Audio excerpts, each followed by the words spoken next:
और राजधानी दिल्ली से एक और बड़ी खबर मिल रही है। मुख्यमंत्री डॉक्टर मोहन यादव के प्रयास सफल हुए। केंद्र सरकार ने कई परियोजनाओं और योजनाओं को मंजूरी दे दी है। मुख्यमंत्री डॉक्टर मोहन यादव दिल्ली के दौरे पर हैं। केंद्रीय वित्त मंत्री निर्मला सीतारमण के साथ उन्होंने बैठक की, मुलाकात की। इसी दरमियान वित्तीय प्रबंधन, जल जीवन मिशन और नगरीय आपूर्ति निगम से जुड़े मुद्दों पर चर्चा की। 31 मार्च से पहले योजनाओं के लक्ष्य पूरे करने और राज्य का कोटा सुनिश्चित करने पर जोर दिया गया। जल शक्ति मंत्री सीआर पाटिल के साथ कैन बेतवा नदी जोड़ो परियोजना और पार्वती काली सिंध चंबल परियोजना की समीक्षा भी की गई। सीएम ने कहा, अंतर्राज्यीय जल समझौते 1974 समझौते की पुनर्समीक्षा कर भविष्य की रणनीति पर चर्चा हुई।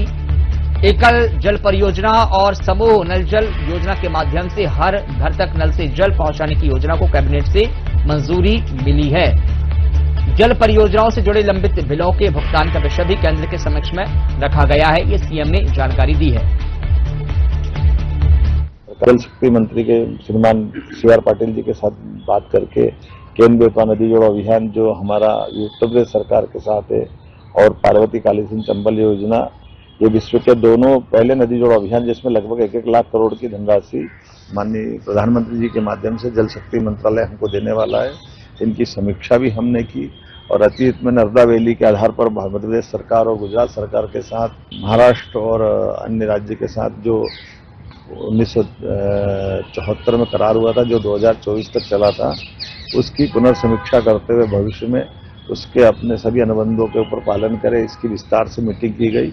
और खास करके एकल जल परियोजना और समूह नल जल योजना के से प्रत्येक नीडी पर्सन को जिनके घरों में घर घर नल से जल पहुंचे, इस योजना को कैबिनेट से कल माननीय प्रधानमंत्री ने मंजूरी दी है। मुझे इस बात का गर्व है कि देश के अंदर सर्वाधिक गति से तेज काम करने वाला राज्य में मध्य प्रदेश का नंबर है। ऐसे में हमारी जो इससे जुड़ी हुई बाकी आवश्यकताओं को लेकर हमने चर्चा भी करते हुए हमारे 31 मार्च के पहले हमारी जो बिल लगे हैं उसका भुगतान का भी निवेदन हमने मंत्री जी से कहा और उन्हें सकारात्मक दृष्टिकोण देते हुए इसका निर्णय करने के लिए बताया। कुल मिलाकर के सभी विभागों को गति देने के लिए, जनता की कल्याणकारी योजनाओं पे आगे बढ़ने के लिए और विकास के मामले में राज्य सरकार, केंद्र सरकार के साथ कदम से कदम